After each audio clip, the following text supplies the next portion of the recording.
ಜೊತೆಲಿ.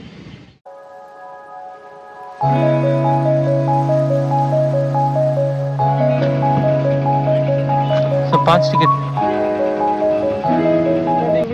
ये वो 7 गेट है जो आप लोग क्रॉस करके आए हम लोग. ಹಲೋ ಆ್ಯಂಡ್ ನಮಸ್ತೆ friends, welcome back to my channel. So after long time ಮತ್ತೆ ವಿಡಿಯೋ ಮಾಡ್ತಿದ್ದೀನಿ. ಸೊ ಇವತ್ತು ನಾವು ಚಿತ್ತೋರ್ಗಢದಲ್ಲಿದ್ದೀವಿ. ಇಲ್ಲಿ ಮಹಾರಾಣಾ ಪ್ರತಾಪ್ ಕೋಟೆ ಇದೆ. ಸೊ ಇದು ಚಿತ್ತೋರ್ಗಢ ಎಲ್ಲಿ ಬರುತ್ತೆ ಅಂದರೆ ರಾಜಸ್ಥಾನಲ್ಲಿ.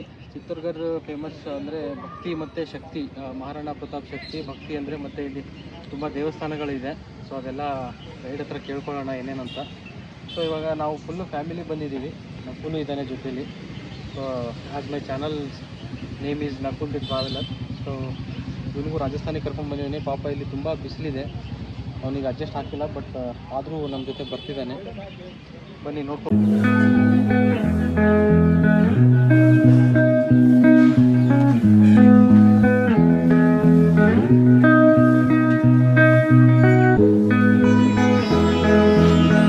ಇವಾಗ ಗೈಡ್ನ ಮೀಟ್ ಮಾಡೋಣ.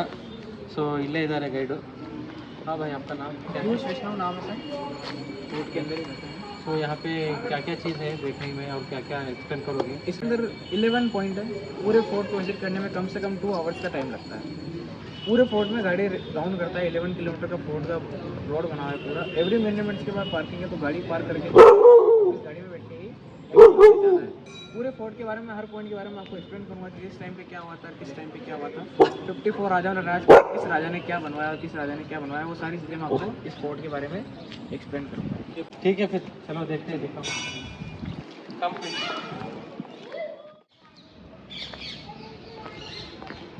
ये टेंपल जो आप लोग विजिट करेंगे, इस टेंपल का नाम है मीराबाई का मंदिर. मीराबाई को जानते हैं आप लोग? भगवान कृष्ण की सबसे बड़ी भक्त हुआ करती थी. एक्चुअल में क्या है, राजस्थान जो आप लोग विजिट कर रहे हैं, इसको 2 पार्टीशन में डिवाइड किया गया है, मेवाड़ और मारवाड़. जयपुर, जोधपुर, जैसलमेर अगर आप विजिट करेंगे तो मारवाड़ है. चित्तौड़गढ़, उदयपुर, कुंभलगढ़ ये माउंट आबू और ये मेवाड़ होता है. तो मीराबाई बिलोंग करते थे मारवाड़ से. मेवाड़ उनका ससुराल है. इसी मंदिर के अंदर भगवान कृष्ण का भक्ति करा करते थे, क्योंकि ये उनका ससुराल है. इस जगह में शादी करके आए थे. इस मंदिर के बीचों बीच में मूर्ति का स्थापित करके कृष्ण भगवान के चारों तरफ नाच गाना करते थे. बचपन से अपने पति भगवान कृष्ण को मानते थे. 16 की एज में उनकी शादी हुई थी राजा भोज से. तो शादी राजा भोज से हुई थी, पर पति भगवान कृष्ण को मानते थे. इस मंदिर के अंदर भगवान कृष्ण का भक्ति करते थे. अभी आप लोग जानते हैं, पहले एक रूल होता है, इसको हम बोलते हैं सती प्रथा. सती प्रथा में क्या होता है कि जैसे किसी भी लेडीज के हस्बैंड की युद्ध के अंदर डेथ हो जाए, तो लेडीज को पहले जिंदा आग के अंदर कूदना पड़ता था. ये पहले एक रूल होता था, जैसे हम लोग सती प्रथा बोला करते हैं. तो मीराबाई जो थे, इनके जो हस्बैंड थे राजा भोज, शादी के 4 साल बाद नेचुरल किसी बीमार के कारण जो है उनकी मृत्यु होगी. मृत्यु होने के बाद उनके देवर थे विक्रमादित्य, मीराबाई के देवर, वो इस किले की राजगद्दी पर बैठे. तो उन्होंने मीरा से कहा कि आपके पति की मृत्यु हो तो आपको सती होना पड़ेगा. पर मीराबाई ने क्या सती होने से इनकार कर दिया, क्योंकि बचपन से अपने पति भगवान कृष्ण को मानते थे. तो उन्होंने कहा कि मैं सती नहीं होंगी. तो इस मंदिर के अंदर 2 बार जान से मारने की कोशिश किया. फर्स्ट में तो खीर होता है ना, उसके अंदर जहर डाल के भेजा. तो भगवान कृष्ण का नाम लेके जब उसे पिया तो गले में जाती अमृत के रूप में बदल गया.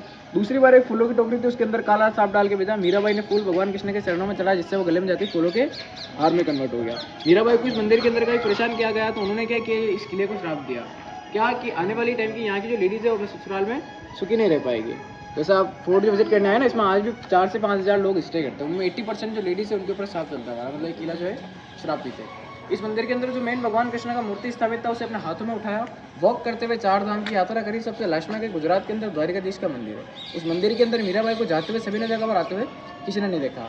अंदर गए, उस मूर्ति को स्थापित किया. वो मूर्ति 2 पार्टीशन में डिवाइड, और उसी मूर्ति के अंदर जो है मीराबाई लीन हो गए, मतलब समा गए थे. तो आज तक आप लोग भारत के अंदर 2 ही लेडीज़ ऐसी है, जब जन्म हुआ तो उनका बॉडी देखा गया, पर डेथ हुई तब उनकी बॉडी नहीं देखी गई. एक तो सीता माता थे जो धरती के अंदर समाये थे, दूसरे मीराबाई जो मूर्ति के अंदर समाये थे. तो रियल मूर्ति आज भी आपको द्वारिका में देखने के लिए मिलेगा. इस मंदिर के अंदर जो आप सामने मूर्ति देख रहे हैं ना, दोनों कृष्ण का और मीरा का, ये 2002 के अंदर गवर्नमेंट ने बनवा के नया मूर्ति लगवाया मार्बल का. बाकी रियल मूर्ति है वो द्वारका के अंदर मंदिर है.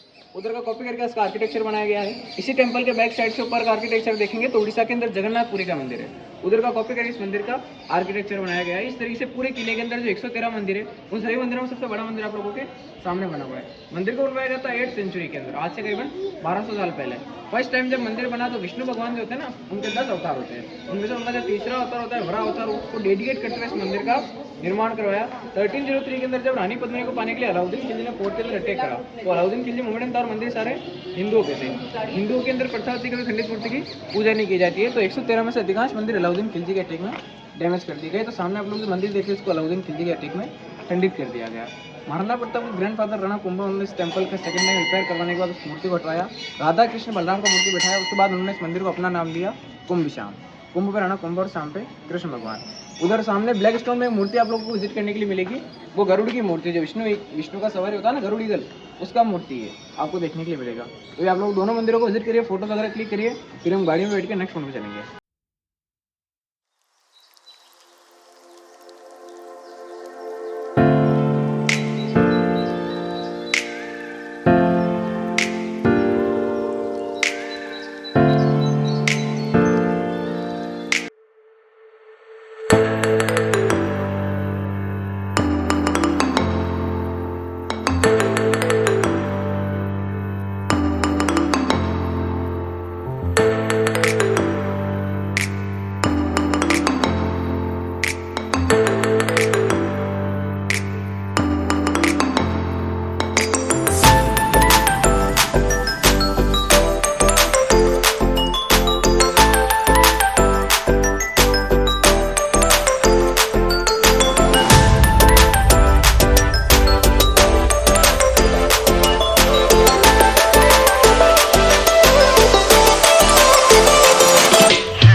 ये हमारा सेकंड पॉइंट है सर।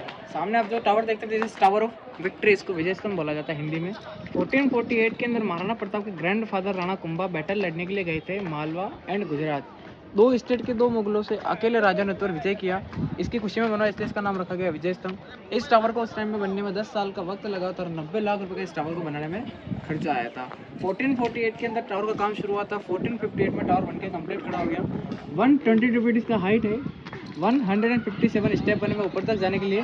9th फ्लोर का टावर है और डमरू के कंडीशन में बना हुआ है। नीचे से बड़ा है, बीच में से पतला है और ऊपर से थोड़ा बड़ा है, क्योंकि राणा कुंभा जो थे वो शिव जी के भक्त हुआ करते थे, इसीलिए इस टावर को डमरू के आकार में बनवाया। अभी कोविड के हिसाब से इसके ऊपर जाना बंद कर रखा है, बाकी आप लोग इसके टॉप फ्लोर पे जाके और ऑफिस नीचे आ जा सकते हैं। इसको बनवाने का कारण ये था कि पहले दूरबीन वगैरह नहीं हुआ करता था, तो इस फोर्ट के ऊपर से पूरे, इस टावर के ऊपर से आपको पूरे फोर्ट का 360 का व्यू मिलेगा, इसीलिए महाराणा कुंभा ने इस टावर को बनवाया था। सेकंड हम लोग देखेंगे ये प्लेस, ये गार्डन वाला आप लोग जो प्लेस देखते हैं, यहाँ पहले 80 to 90 फीट डीप गहरा गड्ढा हुआ करता था, जब लेडीज़ वगैरह जौहर वगैरह सती वगैरह हुआ करते थे। 1965 के बाद जब गवर्नमेंट ने इस फोर्ट को अपने अंडर में लिया, तो यहाँ जो बहुत बड़ा गड्ढा था उसके अंदर को गिर जाए कर जाए, इसलिए गवर्नमेंट ने सेफ्टी के हिसाब से गड्ढे को बढ़ा के एक प्लेन गार्डन बनवा दिया। गड्ढा मतलब क्या था? पहले 80 to 90 फीट डीप गहरा गड्ढा था, जब लेडीज़ वगैरह जौहर करते थे। हाँ, जौहर सुना होगा ना, जो रानी पद्मिनी मूवी देखा, उसमें आग के अंदर कूदते थे, तो पहले वो इसी जगह हुआ करता था, 80 to 90 फीट डीप गहरा गड्ढा। बट 1965 के बाद गवर्नमेंट ने इस फोर्ट को अपने अंडर में लिया था, तो यहाँ जो बहुत बड़ा गड्ढा था उसको देखते हुए सेफ्टी के हिसाब से गवर्नमेंट ने गड्ढे को बढ़ा के और एक प्लेन जगह बनवा दी।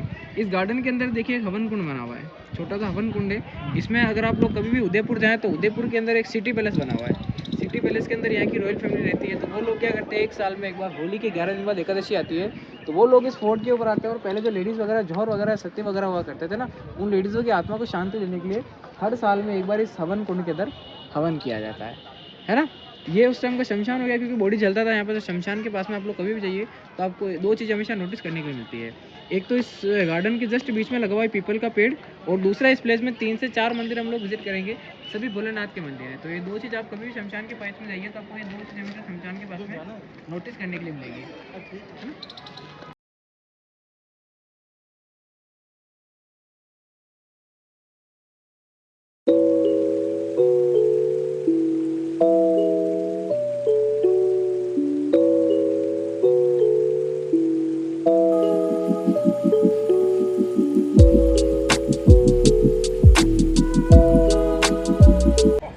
सामने आप लोग जो टैंक देखेंगे इस तरीके से पूरे फोर्ट के अंदर 84 वाटर टैंक आपको विजिट करने के लिए मिलेंगे। प्रेजेंट टाइम में 27 वाटर टैंक बने हुए हैं, उस टाइम पे 84 वाटर टैंक हुआ करते थे। सामने आप लोग जो टैंक देख रहे हैं इस फोर्ट का सबसे यूनिक वाटर टैंक है। इस टैंक का नाम है गौमुख लेक। गौमुख का मतलब होता है गाय का मुंह। उधर आप लोग गुफा देखेंगे, उस गुफा के अंदर एक दीवार है, दीवार के अंदर छोटा सा गाय का मुंह बना हुआ है। गाय के मुंह के जस्ट नीचे एक शिवलिंग बना हुआ है। तो गाय के मुंह से शिव जी की मूर्ति के बारे में ना पानी गिरता रहता है। पानी जो गिरता है कभी बंद नहीं होता है, किसी को पता नहीं पानी कहाँ से आता है। गाय के मुंह से पानी गिरता है, इसके अकॉर्डिंग इसका नाम गौमुख कुंड रखा गया है। सामने जो वॉल है ना, इस वॉल के वहाँ वो भैया खड़े हुए, वहाँ एक गड्ढा बना हुआ है सर। जब बारिश के पानी से लेग जो है ओवरफ्लो होता है तो यहाँ से नीचे को झरना गिरता है। आप प्रेजेंट टाइम में नेट के ऊपर कभी भी सर्च करिए चित्तौड़गढ़ का किला, तो सबसे पहले आपको इस टैंक का फोटो विजिट करने के लिए मिलेगा। पूरे फोर्ट के अंदर से 84 वाटर टैंक बने हुए। रानी पद्मिनी जो हुआ करती थी, उनका डेली का रूटीन था कि यहाँ नहाने के लिए आते थे और नहाने के बाद शिव जी के मंदिर में पूजा करते थे, अपने पैलेस पे लौटते थे, फिर वो खाना खाते थे। ये उनका डेली का रूटीन हुआ करता था। ये सामने आप लोग जो स्टेचू देख रहे हैं, ये पूरे वर्ल्ड के अंदर एकमात्र स्टेचू ऐसा आपको इस फोर्ट के अंदर विजिट करने के लिए मिलता है। इस स्टेचू की दो खासियत है। सबसे पहले इसमें गणेश जी जो आप लोग जो सूंड का साइड है वो राइट साइड है। अपने घर के अंदर जो गणेश जी होते हैं उनका लेफ्ट में होता है। ये मूर्ति आपको अधिकांश या तो मंदिरों के अंदर या मंदिरों के बाहर देखने के लिए मिलता है, क्योंकि इस मूर्ति का डेली पूजा करना पड़ता है, जो आप लोग भी जानते हैं अपने घर के अंदर नहीं होता है, इसलिए कभी स्टेचू अपने घर के अंदर नहीं बिठाते। दूसरा, आप लोग गणेश जी के मंदिर के अंदर जाइए तो आपको देखने के लिए मिलेगा गणेश जी एंड रिद्धि सिद्धि, जो दोनों उनकी वाइफ है। इसमें नीचे छोटे छोटे देखेंगे ना आप लोग, ये दोनों उनके बेटे हैं शुभ लाभ। ये गणेश जी का पूरा फैमिली पिक्चर है, जो आपको भारत के किसी मंदिर के अंदर देखने के लिए नहीं मिलेगा। ये स्टेचू की दो खासियत। टेंपल आप लोग कवर करेंगे पूरे फोर्ट के अंदर से आपको 113 मंदिर विजिट करने के लिए मिलेंगे। और सभी मंदिरों में सबसे यूनिक मंदिर आप लोगों के सामने बना हुआ है। इस मंदिर को बनवाया गया था 11वीं सेंचुरी के अंदर राजा भोज के थ्रू। फर्स्ट टाइम जब मंदिर बना तो भोलेनाथ का नॉर्मल शिवलिंग, जब हर मंदिर में देखते हैं उस टाइप का शिवलिंग का स्थापना मंदिर के अंदर कराया गया। 1303 के अंदर अलाउद्दीन खिलजी के अटैक इस मंदिर को खंडित कर दिया गया। तो 1448 में महाराणा प्रताप, उनके ग्रैंड फादर राणा कुंभा के फादर महाराणा मोकल ने इस टेंपल का सेकंड टाइम रिपेयर करवाया। एक ही 9 फीट का बड़ा चट्टान था, उसके ऊपर गले जितने 3 मुंह बनाए। ब्रह्मा, विष्णु एंड महेश जो शिव के 3 रूप होते हैं। जीओडी गॉड का फुल फॉर्म है जनरेटर, ऑपरेटर एंड डिस्ट्रॉयर। हिंदुओं के अंदर ऐसा मानते हैं कि एक जन्म देने वाला, दूसरा पालने वाला, तीसरा मृत्यु देने वाला। मंदिर के बाहर जस्ट जो 4th पिलर है, उस 4th पिलर के ऊपर एक ब्लैक स्टोन लगा हुआ है। इस ब्लैक स्टोन को नजर पट्टू बोलते हैं। जैसे पहले माँ अपने बेटे को काल टीका लगाती थी नजर से बचाने के लिए, वैसे ही पहले राजा लोग जो हुआ करते थे वो मुगलों की नजर से बचाने के लिए हर मंदिर, हर महल, हर दीवार के बाहर एक कोई ना कोई काला पत्थर लगाते थे। ब्रह्मा, विष्णु, महेश का मंदिर है, तो ब्रह्मा जी का जो होते हैं ना, उनका आसन होता है लोटस। लोटस को अगर हम लोग उल्टा करेंगे तो उल्टा करने पर इस मंदिर का आर्किटेक्चर आपको देखने के लिए मिलेगा। जैसे गुलाब का पत्ती ऊपर से घुमा होता है ना, उस टाइप का इस मंदिर का आर्किटेक्चर है। ये अपने घर के बाहर लगाते हैं वो फेस है जो ब्लैक कलर का होता है, बुरे साए नज़र वगैरह से बचाने के लिए, वो वाला फेस आपको विजिट करने के लिए मिलता है। इसके जस्ट ऊपर आएंगे तो पहले जो हिंदू लेडीज़ की डोलियाँ निकाली जाती थी ना, उसका आर्किटेक्चर आपको ये विजिट करने के लिए मिलेगा। पहले क्या होता था, किसी भी हिंदू लेडीज़ की डोली निकलती थी ना बारात वगैरह, तो उसमें जो दूल्हा होता था उसका गला काट दिया जाता था। तो ये आपको पूरा जो रानी पद्मिनी है उनकी डोली का जो है ना बारात का, वो पूरा सीन आपको विजिट करने के लिए मिलता है। और ये हाथी है जो यहाँ के जो युद्ध का प्रतीक होते हैं ना, हाथी, ये पूरे बाहर की आप लोग जितने भी स्टेचूज देखेंगे सारे स्टेचूज डैमेज है। ऊपर देख सकते हैं आप लोग, किसी का हाथ नहीं है, किसी का पैर नहीं है, किसी का मुंह नहीं है, बट मेन जो अंदर का मूर्ति है अगर वो डिस्ट्रॉय हो जाए तो उसकी पूजा होनी बंद हो जाती है, क्योंकि हिंदुओं के अंदर प्रथा होती है कि कभी खंडित मूर्ति की पूजा नहीं होती है। तो बाहर के जितने भी स्टेचूज है ये सारे डैमेज है, अंदर का जो स्टेचू है वो भी सही सलामत बचा हुआ है, इसलिए इस मंदिर की आज भी पूजा होती है। टेंपल के अंदर आप लोग जो 3 मूर्ति देखेंगे, 3 मूर्ति मैंने आपको बताया, उसमें फर्स्ट वाला मूर्ति जो आप लोग देखेंगे उसका हंसते हुए फेस है, सेकंड वाला मूर्ति देखेंगे उसका नॉर्मल फेस है, थर्ड वाला मूर्ति देखेंगे वो रोते हुए, क्योंकि फर्स्ट मैंने आपको बताया जन्म देने वाला है, दूसरा मैंने आपको बताया पालने वाला, और तीसरा मैंने आपको बताया मृत्यु देने वाला।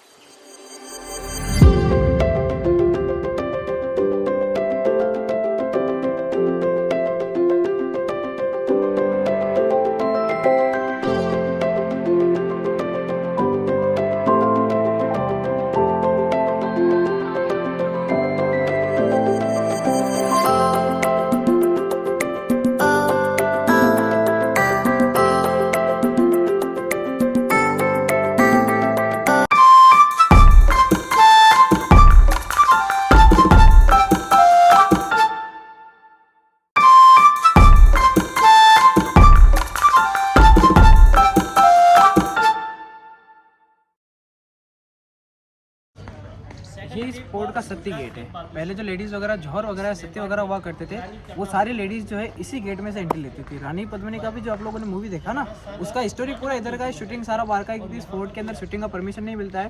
तो रानी पद्मिनी ने भी जौहर किया था ना, तो उन्होंने जो एंट्री ली थी ना, वो यही गेट है, एंट्रेंस गेट। ये जौहर का पूर्वी द्वार है और एक उधर बना हुआ है, देखिए आप लोग उधर नजर डालिए, वो वाला हम लोग देखेंगे, वो जौहर का उत्तरी द्वार है। ये 2 गेट है जौहर के, जिसमें से लेडीज़ उस टाइम पे जौहर करने वाली जो लेडीज़ होती थी वो एंट्री ली यहाँ पे।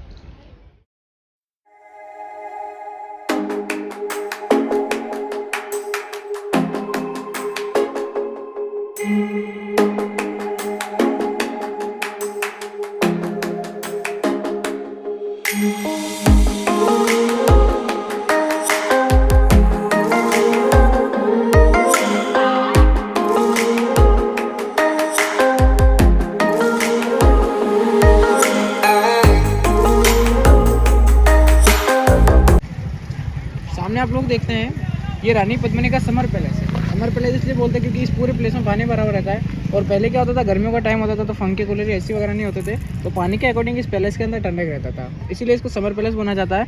उस टाइम पे इस पैलेस के अंदर आना जाना लेडीज़ लोग बोट से करते थे, क्योंकि पहले पानी भरा हुआ रहता था। प्रेजेंट टाइम में गवर्नमेंट ने एक तो पानी के अंदर और दूसरा इतना छोटा पैलेस है, इसलिए इस पैलेस के अंदर जाना बंद कर रखा है। तो रानी पद्मिनी और उनके पति राणा रतन सिंह, एक कपल जो है ना, वो 4 मंथ के लिए इस पैलेस के अंदर साथ में रहता था।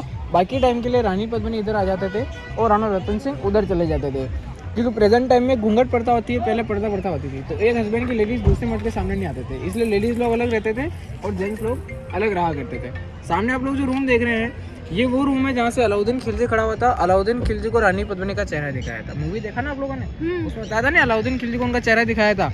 दिखाया जरूर था, पर दिखाने का तरीका कुछ अलग था। अब मूवी के अंदर बताया कि अलाउद्दीन खिलजी को उनका चेहरा कांच के थ्रू दिखाया, बट हमारे यहाँ के राजपूत कास्ट के जो लोग हैं उनका मानना ये है कि 13th सेंचुरी के अंदर कांच नहीं होते थे। कांच का निर्माण 16th सेंचुरी के अंदर जर्मन के लोगों ने किया।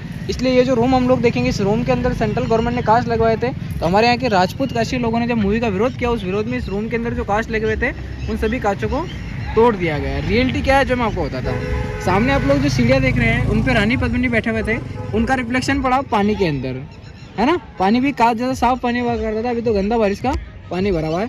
तो सीढ़ियों से रिफ्लेक्शन पड़ा पानी के अंदर, पानी से सीधा रिफ्लेक्शन पड़ा उस रूम के अंदर। जैसे इधर जो हम लोग खिड़की देखे ना, वैसे ही खिड़की जस्ट सीढ़ियों के सामने ही बना हुआ है। तो उस खिड़की के अंदर से रूम के अंदर गया और रूम के वहाँ से अलाउद्दीन खिलजी ने उनको इस तरीके से एक बहुत बड़ा, एक सिल्वर होता है ना, चांदी का एक बहुत बड़ा प्लेट लगा हुआ था, उसके अंदर उनको फेस दिखाया था उनका। क्योंकि पहले अगर लेडीज़ वगैरह रेडी भी होते थे ना, तो चांदी की थाल के अंदर ही अपना फेस देखा करते थे।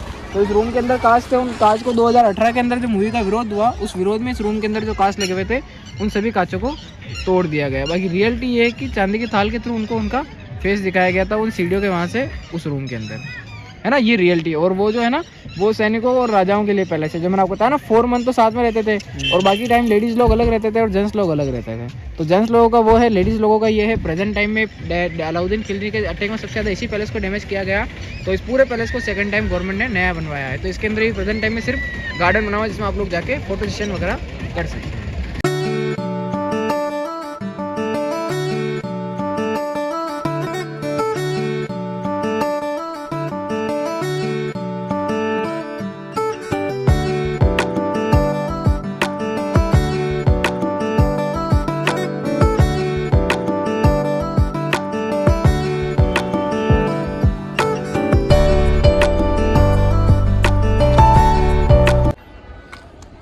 ಆಮೇಲೆ ಫ್ರೆಂಡ್ಸ್, ಇಲ್ಲಿ ಇನ್ನೊಂದು ವಿಶೇಷ ಏನಂದರೆ, ನೀವು ಇಡೀ ಫೋರ್ಟ್ನ ನಿಮ್ಮ ಓನ್ ವೆಹಿಕಲಲ್ಲೇ ಓಡಾಡ್ಬೋದು. ನಿಮ್ಮದು 2 ವೀಲರ್ ಇದ್ದರೆ 2 ವೀಲರು, ಕಾರ್ ಇದ್ದರೆ ಕಾರು.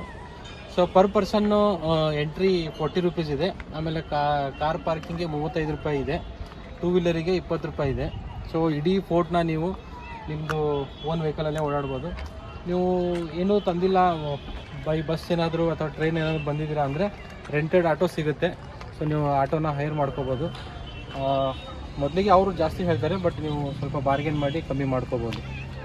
ಟೋಟಲ್ ಇಲ್ಲಿ 11 ಪಾಯಿಂಟ್ಸ್ ಇದೆ. ಸೊ 11 ಪಾಯಿಂಟ್ಸಿಗೂ ನೀವು ಕಾರಲ್ಲಿ, ಬೈಕಲ್ಲಿ, ನಿಮ್ಮ ಯಾವುದೇ ಓನ್ ವೆಹಿಕಲಲ್ಲಿ ಹೋಗ್ಬೋದು. ಒಂದೊಂದು ಪಾಯಿಂಟ್ ಇದೆ, ಅಲ್ಲಿ ಪಾಯಿಂಟಲ್ಲಿ ಪಾರ್ಕಿಂಗ್ ಇದೆ, ಅಲ್ಲಿ ಪಾರ್ಕ್ ಮಾಡಿಬಿಟ್ಟು ನೀವು ಆರಾಮಾಗಿ ಎಲ್ಲ ಪ್ಲೇಸಸ್ ನೋಡಿಕೊಂಡು ಫೋಟೋ ಶೂಟ್ ಎಲ್ಲ ಇದೆ. ಆಮೇಲೆ ನೀವು ಫೋಟೋ ಶೂಟಲ್ಲಿ ರಾಜಸ್ಥಾನಿ ಡ್ರೆಸ್ಸಸ್, ಟ್ರೆಡಿಷ್ನಲ್ ಡ್ರೆಸ್ಸಸ್ ಇದೆ, ಅದು ಹಾಕೊಂಡು ಫೋಟೋ ಇಡ್ಸ್ಕೋಬೋದು. ಆಮೇಲೆ ಕುದುರೆ ಇದೆ, ಕುದುರೆ ಮೇಲೆ ಕತ್ತಿ ಗಿತ್ತಿ ಎಲ್ಲ ಹಿಡ್ಕೊಂಡು ನೀವು ಫೋಟೋ ತೆಗೆಸ್ಕೋಬೋದು. ಆಮೇಲೆ ಒಂಟೆ ಇದೆ, ಒಂಟೆಲೂ ನೀವು ಫೋಟೋ ತೆಗೆಸ್ಕೋಬೋದು. ಒಂದೊಂದು ಫೋಟೋಗೆ 10 ರೂಪಾಯಿ ಚಾರ್ಜ್ ಮಾಡ್ತಾರೆ ಇವರು ಕುದುರೆ ಮತ್ತು ಒಂಟೆಗಳು. ಫೋಟೋ ತೆಗೆಯೋನು ಫೋಟೋಗ್ರಾಫರ್ 20 ರೂಪೀಸ್ ಚಾರ್ಜ್ ಮಾಡ್ತಾರೆ.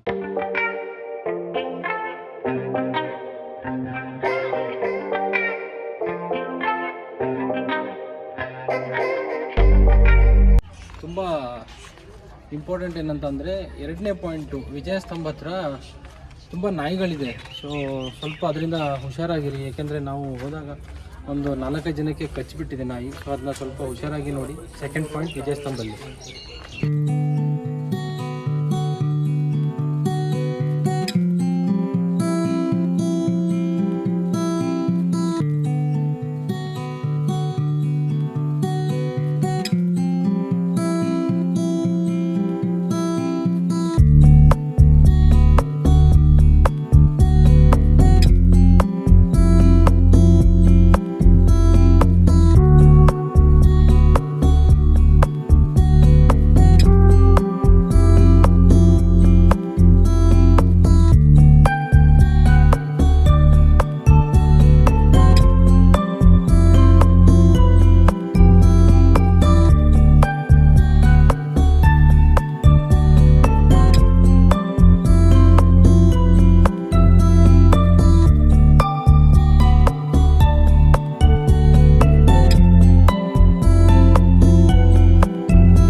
आप लोग देखते हैं ना उस टाइम का, ये पूरा बैटल ग्राउंड है, लड़ाई का मैदान। पहले जो फोर्ट जो भी लड़ाइयाँ होती थी ना वो इसी मैदान में की जाती थी। खेती बाड़ी जो आप लोग देख रहे हैं ये सारा फोर्ट के बैक साइड में होता था। अभी आप लोग जो 7 गेट चढ़ के आए ना वो फोर्ट का बैक साइड है, ये असली फ्रंट साइड है। तो ये सारी खेती जो आप लोग इधर देख रहे हैं सारी उधर होती थी। यहाँ पूरा बंजर इलाका था जहाँ लड़ाइयाँ की जाती थी।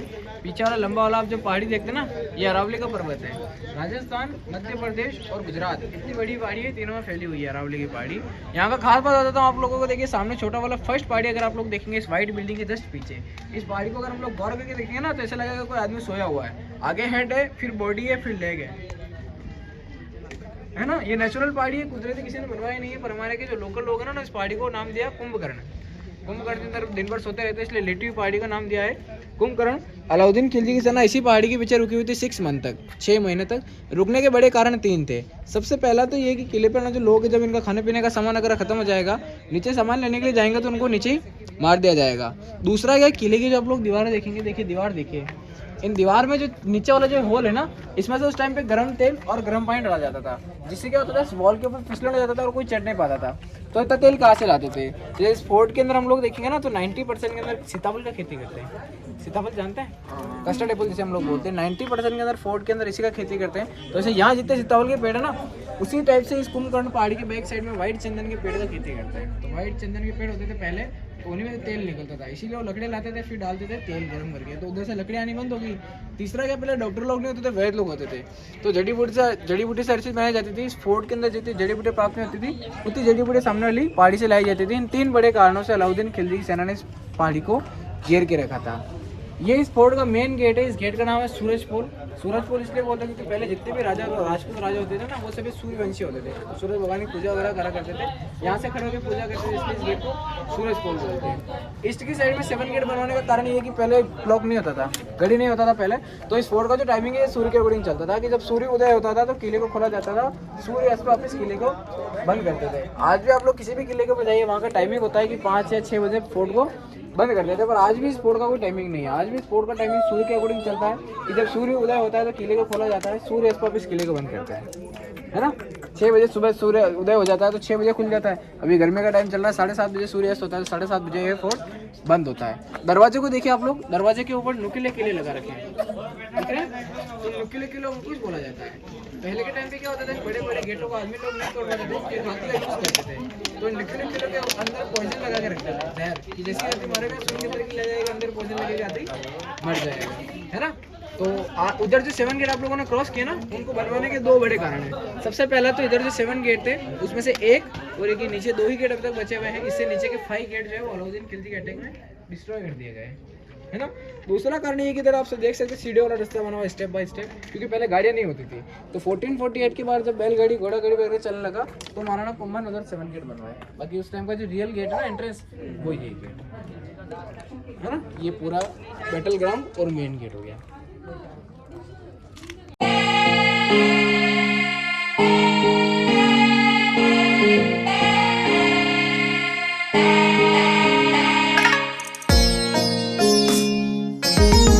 इस फोर्ट पे जो दिगंबर जैन लोग होते थे वो राजाओं का अकाउंटर का काम करते थे, क्योंकि पढ़ाई में काफ़ी शार्प हुआ करते थे। तो यहाँ जो राजा लोग रहते होते उनका अकाउंटर का काम करते थे। तो 12th सेंचुरी के अंदर यहाँ से कुछ दिगंबर जैन लोग यात्रा पर गए। इनकी 24 सदी की यात्रा होती है। तो यात्रा करके जब इस फोर्ट के ऊपर आए तो यात्रा सफल हुई, तो उसकी यादगिरी में इसलिए इसका नाम रखा है कीर्तिस्तंभ। इसको जैन टावर भी बोला जाता है। आज से 30 साल पहले गवर्नमेंट ने इसके ऊपर जाना बंद किया। बंद करने के 2 कारण हैं। सबसे पहला देखिए, इसका एंट्रेंस गेट जो आप लोग देखते हैं काफ़ी छोटा है, तो अंदर जाने में का दिक्कत होता है। दूसरा, इस टावर का जो टॉप फ्लोर है वहाँ जालियाँ नहीं है, तो ऊपर से वो नीचे गिर जाए, इसलिए गवर्नमेंट ने सेफ्टी को ध्यान में रखते हुए इस टावर के ऊपर जाना बंद कर रखा है। और इसी के पास में ये जगह दिगंबर जैन मंदिर है।